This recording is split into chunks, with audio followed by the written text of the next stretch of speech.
کہتے ہیں سیڑھی کی ضرورت ہوتی ہے چھت پہ چڑھنے کے لیے، دیتے ہیں آپ کو سیڑھی چھت پہ چڑھنے کے لیے۔ یہ سیڑھی، چھت، سیڑھی اور زمین یہ مثالیں اللہ کے لیے نہیں ہیں، یہ ہمارے لیے مثالیں ہیں۔ اللہ فرماتے ہیں فلا تضربوا للہ الامثال، اللہ کے لیے یہ سیڑھی کی مثالیں نہ دیا کرو۔ اللہ کے لیے مثالیں درست ہے، یہ مثالیں تو تمہارے لیے، تمہاری زمین ہے، تمہاری یہ چھت ہے، اس کے لیے سیڑھی ہے۔ اللہ کا کیا تعلق ہے اس بات کے ساتھ؟ اللہ فرماتے ہیں میرا بندہ جب مجھے پکارتا ہے میں قریب ہوتا ہوں۔ اللہ تو کتنا قریب ہوتا ہے، کتنا قریب ہوتا ہے۔ دوسری جگہ اللہ نے فرمایا نحن اقرب الیہ من حبل الورید، کہ میں اس کی شرک سے بھی زیادہ قریب ہوتا ہوں۔ کس سے زیادہ قریب ہوتا ہوں؟ شرک کس کو آدم بابا جی؟ اے ہوندی ہے اتنا قریب کہ اتنا قریب کوئی اور ہو سکتا، شرک سے زیادہ قریب کوئی ہو سکتا ہے؟ جتنا بندہ آپ کے ساتھ جڑ جائے، مل جائے، چپک جائے، لیکن شرک سے زیادہ کوئی چپک سکتا، قریب ہو سکتا ہے؟ یہ شرک سب سے زیادہ قریب ہے۔ اللہ فرماتے ہیں نحن اقرب، یہ مبالغے کا صیغہ ہے، مبالغے کا صیغہ ہے، قریب سے اقرب زیادہ مبالغے کا ہوتا ہے۔ اللہ فرماتے ہیں نحن اقرب، یہ شرک تو اس سے پھر بھی دور ہے، مجھ سے بھی زیادہ قریب ہے۔ یہ شرک پھر بھی دور ہے، مجھ سے زیادہ قریب۔ اب بھی کسی کو یہ اعتراض ہو سکتا تھا اب پتہ نہیں کتنا اللہ قریب ہے، شرک کدھر ہے، اللہ پتہ نہیں کدھر ہوں گے۔ اللہ نے جھگڑا ہی ختم کر دی، اللہ نے جھگڑا ہی ختم کر دیا۔ فرمایا وَأَسِرُّوا قَوْلَكُمْ أَوِ اجْهَرُوا بِهِ إِنَّهُ عَلِيمٌ بِذَاتِ الصُّدُورِ، تم اپنی آوازوں کو بلند رکھو یا بس کرو، إِنَّهُ عَلِيمٌ بِذَاتِ الصُّدُورِ، تمہارے دلوں کے اندر خیال بعد میں آتا ہے، اللہ کو پہلے پتہ لگ جاتا ہے۔ اب مجھے بلاؤ، کسی وسیلے کی ضرورت ہے، کسی واسطے کی ضرورت ہے، کسی کو درمیان میں لانے کی ضرورت ہے؟ جب اللہ فرماتے ہیں میں سن رہا ہوں، میں دیکھ رہا ہوں، میں پوری کر رہا ہوں، میں تمہارے دلوں کے حالات سے واقف ہوں، تو پھر اللہ کے لیے کسی اور کو تلاش کرنا یہ درست ہے؟ وما قدر اللہ حق قدرہ، اللہ کی قدر کسی نے جانی ہی نہیں، اللہ کی قدر کسی نے جانی ہی نہیں۔ لاہور کے اندر میں ایک مرتبہ گیا، وہاں بابا گھوڑے چل، مجھے دوستوں نے کہا کہ یہ بابا جی کی زیارت بڑی زبردست ہے، تھوڑا سے جا کے شاہ صاحب آپ ہی دیکھا۔ میں نے کہا ہمارا کیا کام ہے، کہ آپ دیکھ رہے وہاں ہوتا کیا۔ چلے گئے وہاں،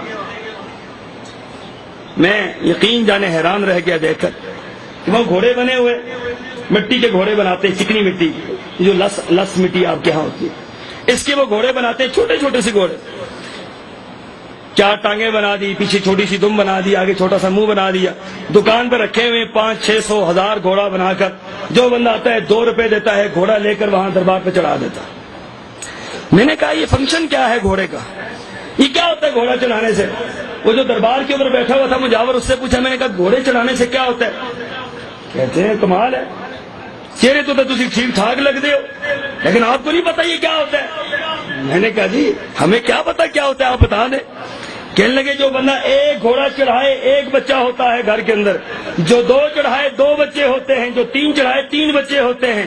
میں نے کہا بابا جی ذرا ٹھہرو، ذرا بریک لاؤ، میری بھی سن لو ذرا۔ میں نے کہا یہ گھوڑا کتنے کا ہے؟ کہتے 2 روپے کا۔ اچھا 2 روپے کا گھوڑا ہے؟ کہتے ہیں۔ میں نے کہا 1 گھوڑا چڑھائے 1 بچہ 1، 2 چڑھائے 2 کہتے ہیں 2، 3 چڑھائے 3 کہتے ہیں 3۔ میں نے کہا 10 چڑھائے کہتے ہیں 10۔ میں نے کہا کوئی بوری بھار کر گھوڑوں کی پھینک جائے پھر؟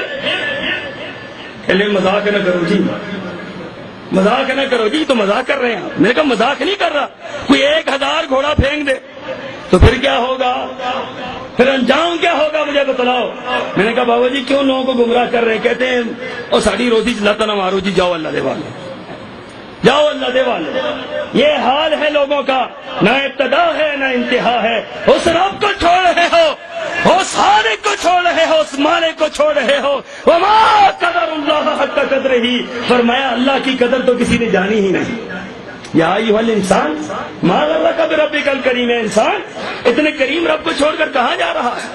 الذی خلقک فسواک فعدلک فی ای صورت ما شاء رکبک، اتنی پیاری صورت دی، اتنا پیارا انداز دیا بولنے کے لیے زبان دی، دیکھنے کے لیے آنکھیں دی، سننے کے لیے کان دیے، اتنے پیارے دانت دیے، اتنا پیارا جسم دیا.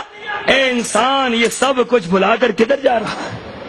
یا ایھا الانسان ما غرک بربک الکریم هل اتى علی الانسان حین من الدهر لم یکن شیئا مذکورا انا خلقنا الانسان من نطفة امشاج نبتلیہ فجعلناہ سمیعا بصیرا. اے انسان تجھے یاد ہے کل تو کچھ بھی نہیں تھا؟ کیوں جی؟ کل کچھ بھی نہیں تھا اور کل کچھ بھی نہیں ہونا ہے. کل کچھ بھی نہیں تھے، کل کچھ بھی نہیں ہونا ہے. اور جب کچھ ہو تو جس کی وجہ سے ہو اس کو کیوں نہیں بولیں؟ جس کی وجہ سے ہو اس کو کیوں نہیں مانتے؟ جس کی وجہ سے ہو اس کی عبادت کیوں نہیں کرتے؟ جس کی وجہ سے ہو اس کی عبادت کیوں نہیں کرتے؟ جس کی وجہ سے ہو اس کے سامنے سجدہ کیوں نہیں کرتے؟ جس کی وجہ سے ہو اس کے نام کی نظر و نیاز کیوں نہیں دیتے؟ یہ اہل حدیث کا عقیدہ ہے. یہ اہل حدیث کا کیا ہے؟ عبادت کس کی ہے؟ عبادت کس کی ہے؟ صرف اللہ کی. عبادت صرف اللہ کی. اور عبادت میں صرف سجدہ نہیں آتا، میری بات یاد رکھیں.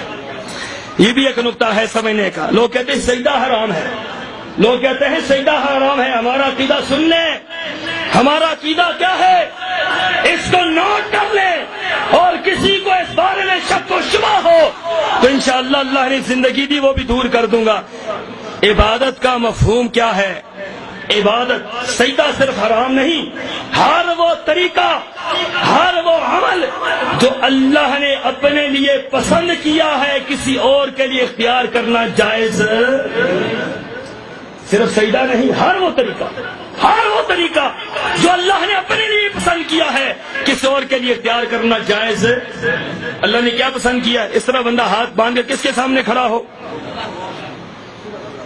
اسی طرح ہی ہے جی، بولا نا. اس طرح ہاتھ باندھ کے کس کے سامنے کھڑا ہو بندہ؟ کیا ادھر باندھ لے یا ادھر باندھ لے، باندھتا تو ہے بند، لیکن کہاں پر کھڑا ہو؟ کس کے سامنے کھڑا ہو؟ اللہ کے سامنے کھڑے ہوتا ہے. اللہ کے سامنے کھڑا ہوتا ہے. اب کسی اور کے سامنے اس طرح ہاتھ باندھ کر کھڑے ہونا جائز؟ یہ اللہ کے اپنے لیے پسند کیا ہے، یہ اللہ نے پسند کیا ہے. میرا بندہ ہاتھ پہ ہاتھ رکھ کے، سینے پہ ہاتھ رکھ کے وہ کس کے سامنے کھڑا ہو؟ میرے سامنے کھڑا ہو. کسی اور کے سامنے کھڑے ہونا جائز ہے؟ رکوع میں تھوڑا سا جھکتے ہیں نیچے، رکوع کرتے ہیں، تھوڑا سا جھکنا کسی اور کے لیے جائز ہے؟ اللہ نے قرآن پاک میں اپنے بعد سب سے زیادہ مقام کس کا رکھا ہے؟ اپنے بعد سب سے زیادہ مقام والدین کا ہے. سب سے زیادہ مقام کیا ہے؟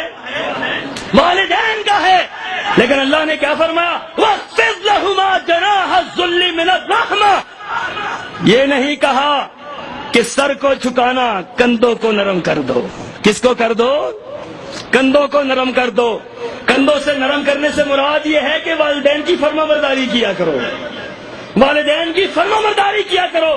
اللہ نے یہ نہیں فرمایا کہ والدین، میرے بعد سب سے بڑا مقام والدین کا ہے، جب میرے آگے تم سجدہ کرتے ہو والدین کو رکوع ہی کر لو. یہ اللہ نے کہیں فرمایا ہے؟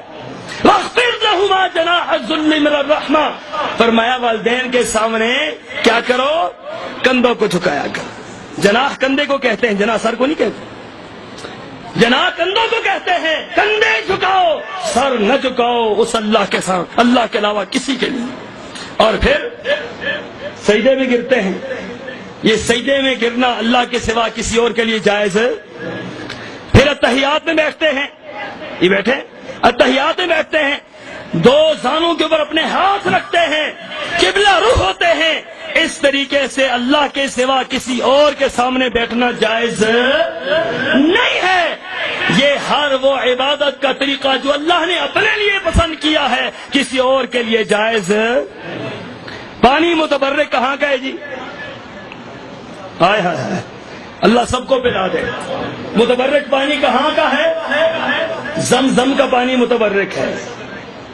زمزم کے علاوہ کسی اور پانی کو یہ سمجھنا کہ یہ متبرک ہے، اس کی پینے سے گناہ معاف ہوتے ہیں، اس کے پینے سے بیماریاں دور ہوتی ہیں، یہ بات جائز کسی پانی کے لیے جائز نہیں ہے. یہ عقیدہ رکھنا غلط ہے. فلاں پانی پانی پئیں اندر کی بیماریاں دور، غسل کریں اوپر کی بیماریاں دور، فلاں پانی سے غسل کریں خارش ختم، فلاں پانی سے یہ کریں تو بچے ہوتے ہیں، بچہ ہوتا ہے، فلاں ہوتا ہے، یہ ساری باتیں غلط ہے۔ کیوں؟ اللہ نے روئے زمین کے اندر ایک ہی پانی متبرک بنایا ہے، اور وہ پانی کون سا ہے؟ رسول اللہ صلی اللہ علیہ وسلم کی حدیث ہے، مسند احمد کی روایت ہے، آپ نے فرمایا جو بندہ زمزم پیتا ہے، جو دعا کرتا ہے، جس مقصد کے لیے پیتا ہے، اللہ اس مقصد کو پورا کر دیتے ہیں۔ ابو سعید خدری رضی اللہ تعالیٰ عنہ زمزم پینے لگے، دعا کی اللہ میدان محشر کے اندر بڑی شدید دھوپ ہوگی، اللہ پیاس سے محفوظ کر دینا۔ دوسرے صحابی نے ہاتھ پکڑ لیا، یہ کیا دعا کر رہا ہے؟ کہا میرے نبی نے فرمایا ہے زمزم پیتے ہوئے جو دعا کرو اللہ دعا قبول کر لیتے ہیں۔ زمزم کے علاوہ کوئی پانی متبرک ہو سکتا؟ جو متبرک جانے وہ غلط ہے، جو متبرک جانے وہ کیا ہے؟ غلط ہے۔ اسلام آباد کے اندر وہ بڑی معروف ایک جگہ ہے، بڑی درگاہ جسے کہہ سکتے ہیں، وہاں سے پانی کا قطرہ نکلتا ہے، اور نکلتا بھی کافی دیر کے بعد، تقریباً 5-6 منٹ لگتے ہیں اس قطرے کو گرنے میں، ایک قطرہ گرتا ہے، پتہ نہیں پیچھے کیا سسٹم، نیچے لوگ منہ کھول کے کھڑے ہوتے ہیں، ابھی آیا، پتہ نہیں کتنی مرتبہ منہ بند، بعض اوقات منہ بند ہوتا ہے قطرہ گر جاتا ہے، وہ کہتے ہیں اوہ ناکام ہو گئے، اور جس کے منہ میں قطرہ چلا جائے، نظریہ یہ ہے جس کے منہ میں یہ پانی چلا گیا اس کو جہنم کی آگ نہیں چھوئے گی۔ میں نے کہا ہائے ہائے، یہ امت خرافات میں کھو گئی، یہ امت خرافات میں کھو گئی۔ زمزم کے بارے میں بھی اللہ نے یہ نہیں فرمایا جو زمزم پیے گا تو اس کے اوپر جہنم کی آگ حرام ہے، یہ نہیں ہے، ورنہ تو زمزم ابو جہل نے بڑا پیا تھا، ابو لہب نے بڑا پیا تھا، عتبہ شیبہ ربیعہ نے بڑا پیا تھا، لیکن لا الہ الا اللہ کو نہیں مانا ہے۔ زمزم جتنا مرضی ہے پیو، جب تک عقیدہ صحیح نہ ہو زمزم پینا فائدے مند ہو سکتا؟ یہ ساری باتیں بعد میں ہیں، عقیدہ توحید کیا ہے؟ پہلے، عقیدہ توحید پہلے ہے، باقی باتیں بعد میں۔ اور اسی طریقے سے ایک ہی دنیا کے اندر پتھر ہے جس کو ہم متبرک سمجھتے ہیں، کیوں جی؟ کیڑا پتھر ہے؟ ہائے حجر اسود، اللہ سب کو چومنا نصیب فرما دے۔ حجر اسود ایک پتھر ہے اور دنیا کے اندر واحد پتھر ہے جو متبرک بھی ہے، جو بہترین بھی ہے، اور میرے نبی نے فرمایا او بھائی جس کو اللہ تعالیٰ یہ سعادت دے اسے چاہیے کہ حجر اسود کو چومے۔ کل قیامت کے دن حجر اسود کو اللہ 2 آنکھیں دے گا، 2 آنکھیں دے گا، جس نے حجر اسود کو چوما ہوگا اس کی شفاعت کرے گا، وہ جنت میں داخل ہو جائے گا۔ یہ حجر اسود کو چومنے کا ثواب ہے۔ حجر اسود کے علاوہ کسی پتھر کو متبرک سمجھنا جائز ہے؟ کسے درگاہ تے لگا ہوا ہے، کسے قبر تے لگا ہوا ہے، کسے مسجد تے لگا ہوا ہے، کسے بہترین جگہ تے لگا ہوا ہے، حتیٰ کہ بیت اللہ کے اندر بھی لگا ہو کوئی اور پتھر، اس کا چومنا جائز ہے؟ بیت اللہ کے اندر صرف ایک پتھر ہے جس کو چومنا جائز ہے، پورے بیت اللہ کو بھی چومنا جائز نہیں، پورے بیت اللہ کو چومنا بھی جائز نہیں کہ بیت اللہ کے ہر پتھر کو بندہ چومے، میرے نبی کی سنت نہیں۔ رکن یمانی ہاتھ لگانا سنت ہے، ملتزم پیٹ لگانا سنت ہے، پیٹ، یہ پیٹ لگا کر میرے آقا نے اپنے پیٹ سے چادر اٹھائی، پلو اٹھایا اور اٹھا کر ملتزم کے ساتھ چمٹ گئے، اور فرمایا ملتزم کے ساتھ چمٹنے کا وہی سکون نصیب ہوتا ہے جو ماں کی چھاتی کے ساتھ نصیب ہوتا ہے۔ یہ وہی جان سکتا ہے، یہ وہی جان سکتا ہے، لیکن اس کے علاوہ کسی اور پتھر کو چومنا جائز ہے؟ مقام ابراہیم بھی تو ہے، وہ بھی تو پتھر ہے، کوئی چومنے دیتا ہے وہاں پر؟ کوئی چومنے دیتا ہے؟ صرف ایک پتھر ہے، اور وہ پتھر بھی حجر اسود ہے، جنت سے آیا ہے، دودھ سے زیادہ سفید تھا۔ فرمایا کہ جب آیا سفید تھا، اب سیاہ ہو گیا ہے، لوگوں کے اعمال نے اس کو سیاہ کر دیا ہے، لوگوں کے اعمال نے اس کو سیاہ کر دیا ہے۔ اور اس پتھر کے سامنے کھڑے ہو کر حضرت عمر نے فرمایا تھا اے پتھر تو جانتا ہے تو پتھر ہے، میں بھی جانتا ہوں تو پتھر ہے، اگر میں نے امام کائنات کو تجھے چومتے ہوئے نہ دیکھا ہوتا رب کعبہ کی قسم کبھی نہ چومتا، میں اس لیے چوم رہا ہوں میں نے آمنہ کے لال کو چومتے ہوئے دیکھا ہے۔